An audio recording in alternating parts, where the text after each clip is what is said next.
Before she dies 4 days later, she whispers a name, the name of the man who attacked her. 7 witnesses saw them together that night. The murder weapon has his fingerprints all over it. His clothes are covered in her blood, and he walks free after a 20-minute jury deliberation. This is the story of Jane Clouson, a 17-year-old servant girl who was murdered in cold blood, and how Victorian society's class system let her killer get away with it. If true crime stories that reveal how broken the justice system can be interest you, hit that subscribe button.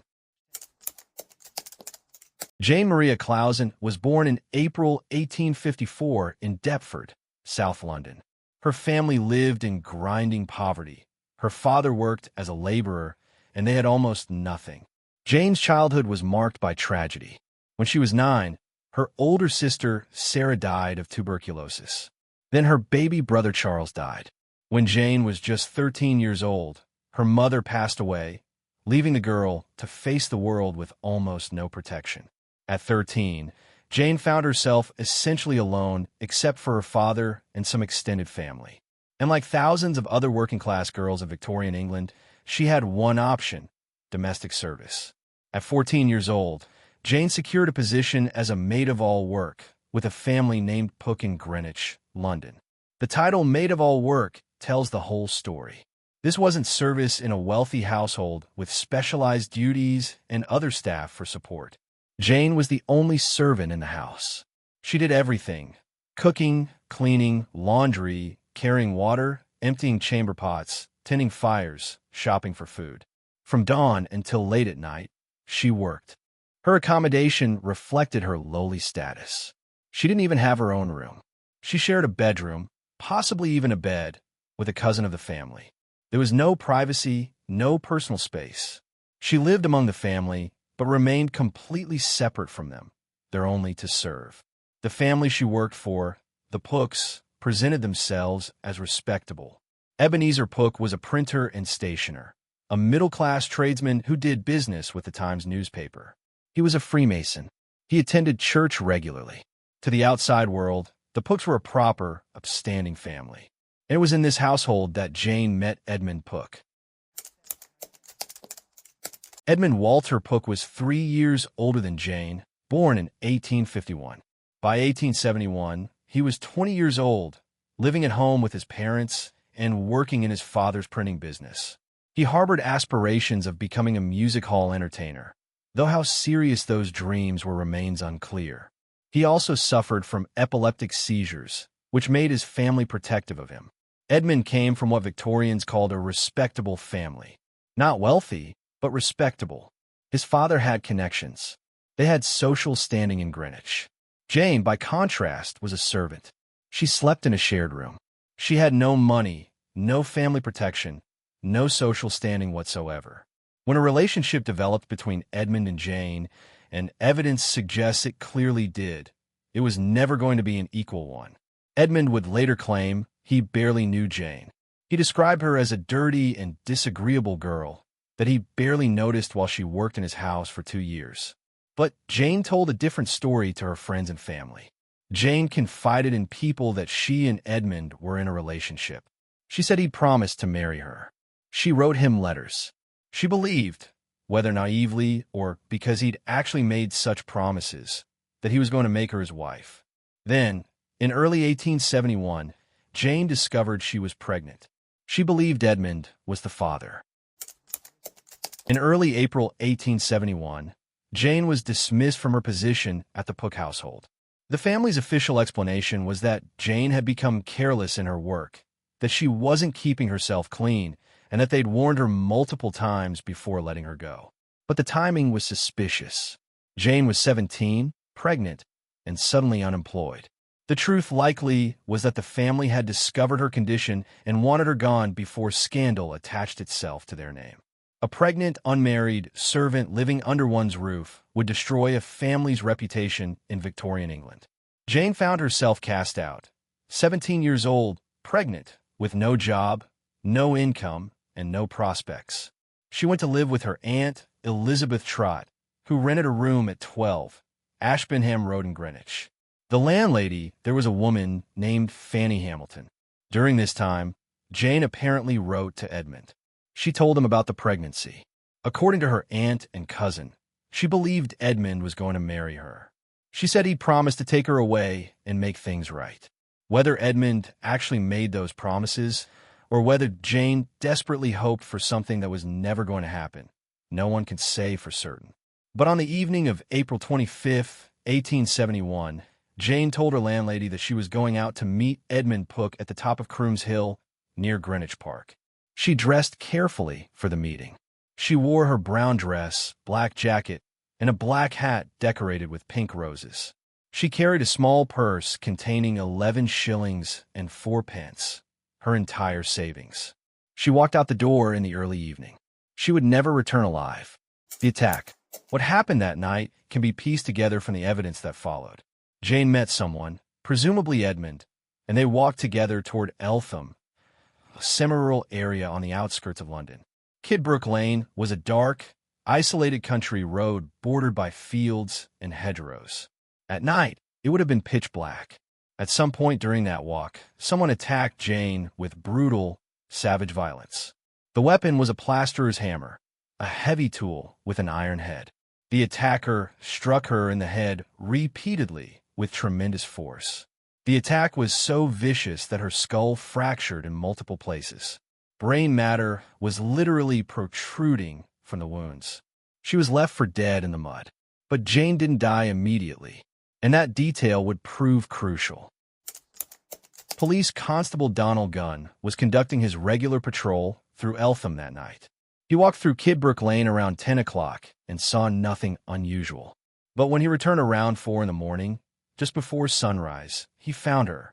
She was lying in the mud, blood pooled around her head, barely breathing. A few feet away, partially hidden in the grass, lay the murder weapon, a plasterer's hammer covered in blood and hair. Constable Gunn immediately raised the alarm. Jane was carefully loaded onto a cart and transported to Guy's Hospital in Southwark. The journey took hours over rough roads, and it was remarkable that she survived it at all. When the doctors examined her at the hospital, they knew immediately that her injuries were fatal. Her skull was shattered beyond repair. There was no possibility of recovery, but she was still alive, barely conscious, drifting in and out of awareness, but alive. And that meant she might be able to tell them who had done this to her. For the first several hours, nobody even knew her identity. She had no papers on her person. She couldn't speak clearly enough to tell them her name. But word spread through Greenwich that a young woman had been found brutally attacked in Eltham. Jane's aunt, Elizabeth Trott, heard the news and went to the hospital. She identified Jane immediately. Mrs. Trott then told the police something crucial. Jane had gone out the night before to meet Edmund Pook, the son of her former employer. She'd told multiple people that was where she was going. Over the next few days, as Jane drifted in and out of consciousness, family members gathered at her bedside. And according to their testimony, Jane spoke. She said, "Edmund Pook." She said, "Oh, let me die." On April 30th, 1871, 4 days after the attack, Jane Maria Clouson died. She was 17 years old. The question that would determine the outcome of the case was this: could her dying words be used as evidence against Edmund Pook?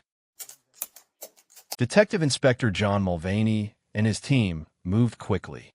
They went straight to the Pook residence in Greenwich.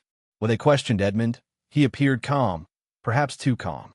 He claimed he had no knowledge of what they were describing. He insisted he barely knew Jane. She was just some servant girl who'd worked in his house. He stated categorically that he hadn't met with her on the night of April 25th. He admitted he'd gone out that evening, but only because he felt an epileptic fit coming on and wanted to go for a run to ward off. He offered no witnesses to corroborate this account, but the police were already building a case against him, and it was formidable. First, they located a shopkeeper who testified that he'd sold a plasterer's hammer to a young man matching Edmund's description just days before the attack. The hammer found at the crime scene matched that description.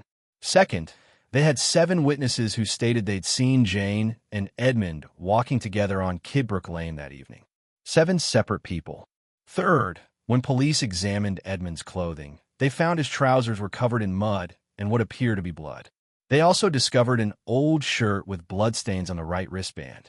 Edmund could offer no satisfactory explanation for these stains. Fourth, Jane had told multiple people, her aunt, her cousin, her landlady, that she was going to meet Edmund that night. The evidence was overwhelming. Edmund was arrested and charged with the willful murder of Jane Maria Clouson. Before a murder trial could proceed at the Old Bailey, a coroner's inquest had to be held, a preliminary hearing to determine whether sufficient evidence existed to bring formal charges. The inquest heard all the evidence the police had gathered. The jury at the inquest examined the facts and reached a clear conclusion. Edmund Pook had murdered Jane Clouson. The case would proceed to trial at the Central Criminal Court. And this is where the story takes its most frustrating turn. The trial. The trial commenced on July 10th, 1871, at the Old Bailey in London. The judge was Sir William Bovell, Chief Justice of the Court of Common Pleas. The prosecution was led by Sir John Duke Coleridge, the Solicitor General, one of the most senior prosecutors in England. Edmund's defense was conducted by John Walter Huddleston, Q.C., a defense lawyer of exceptional skill. The courtroom was packed to capacity. Crowds gathered in the streets outside, desperate for news. The case had become a national sensation. The prosecution presented their case methodically. Jane had been brutally murdered with a hammer. She'd been pregnant and believed Edmund was the father. She'd expected him to marry her. Edmund had purchased a hammer matching the murder weapon. 7 witnesses had seen them together that night. His clothes bore bloodstains. Jane had named him before she died. On paper, it appeared to be an open-end shut case. But then the defense made their move. Edmund's lawyer, Huddleston, was brilliant. He didn't attempt to deny the evidence existed. Instead, he attacked whether it could be used in court. He focused particularly on Jane's dying words. He argued that when Jane said Edmund Pook, she wasn't making a formal accusation. She was delirious, dying, not in her right mind. Here was the legal technicality. In Victorian England, a dying declaration, a statement made by someone who knows they're dying, could be admitted as evidence, but only if the person making the statement understood they were dying at the time they said it. Huddleston argued that Jane didn't know she was dying when she said Edmund's name. Therefore, it wasn't a dying declaration. Therefore, it was merely hearsay, and hearsay was inadmissible in court. Judge Bovell agreed with the defense. He ruled that everything Jane had said before her death was inadmissible as evidence. Her dying words, her statements to her aunt and cousin about Edmund, her telling people she was going to meet him that night, all of it excluded from the trial. The prosecution was devastated. Without Jane's own testimony, their case suddenly became much weaker. They still had the witnesses, the hammer, the bloodstains, but without Jane's words, there was room for doubt. But Judge Bovell went further. He publicly criticized the police for being overeager to arrest Edmund. He essentially suggested from the bench that Edmund was being unfairly persecuted. That criticism was reported in all the newspapers. It influenced how the jury viewed the entire case. After all the evidence was presented, the jury retired to deliberate. They were gone for 20 minutes. 20 minutes to decide whether a man who'd been seen with a murder victim on the night she was killed, who'd purchased the murder weapon, whose clothes were covered in blood, was guilty of murder. They returned with their verdict, not guilty. Edmund Walter Pook walked out of that courtroom a free man. The aftermath. The public reaction was explosive. Riots erupted outside the Old Bailey. People screamed that justice had been denied. Newspapers published scathing editorials questioning how such a verdict could have been reached. Everyone knew Edmund had gotten away with murder. It was obvious to anyone who'd followed the case. But the law had protected him. Specifically, the law had protected a young man from a respectable family against the accusations of a dead servant girl. Pamphlets were printed openly calling Edmund a murderer. He attempted to sue one publisher for libel, a grave mistake, because in a libel trial he was required to testify under oath, and his story fell apart under cross-examination. The contradictions in his testimony only reinforced public belief in his guilt. The Pook family became social pariahs in Greenwich. Eventually, they fled London entirely and changed their surname to Poole to escape the notoriety that had attached itself to their name. Edmund never married. He lived quietly until 1920, almost 50 years after the trial. Whether he carried the burden of guilt throughout those decades, or whether he convinced himself of his own innocence, no one can say. Jane was buried in Brockley and Ladywell Cemetery. Public outrage over her case was so intense that strangers took up a collection to pay for her grave and headstone. The inscription on her monument reads, "A motherless girl who was murdered in Kidbrooke Lane, Eltham, age 17, in 1871. And there's one more detail, eerie, perhaps, but reported by numerous witnesses over the years. For decades afterward, people claimed to see a ghost on Kidbrooke Lane, a young woman in a white dress, her face covered in blood, crying for help. Police officers refused to patrol that road alone after dark. Whether one believes in such phenomena or not, the legend persisted until the area was developed and the old lane disappeared beneath modern buildings. The Jane Clouson case stands as a perfect example of how the Victorian justice system worked and how it failed. Jane did everything possible to identify her attacker. She named her killer with her dying breath. Multiple witnesses placed Edmund at the scene.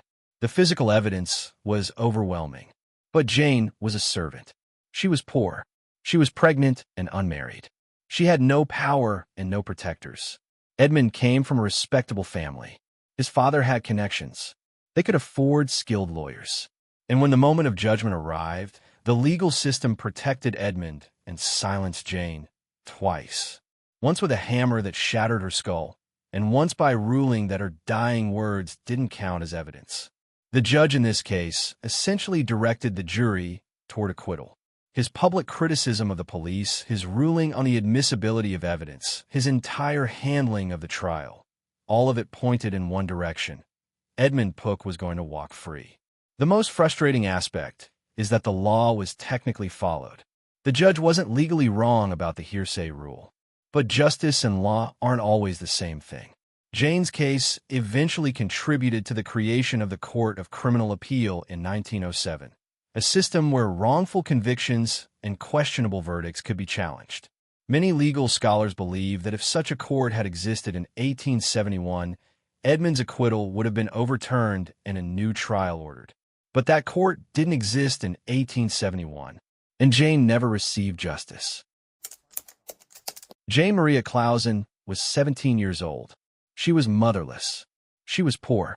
She trusted someone who betrayed that trust in the most horrific way imaginable. She died in the mud on a dark country lane, her skull shattered, her future destroyed. With her dying breath, she named her killer. And it wasn't enough.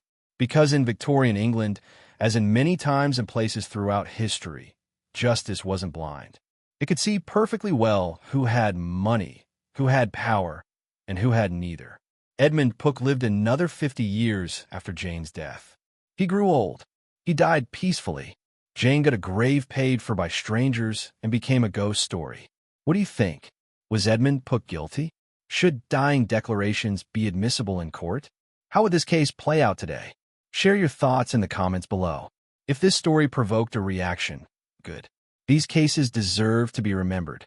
Hit that like button, subscribe if you haven't already, and we'll see you in the next one.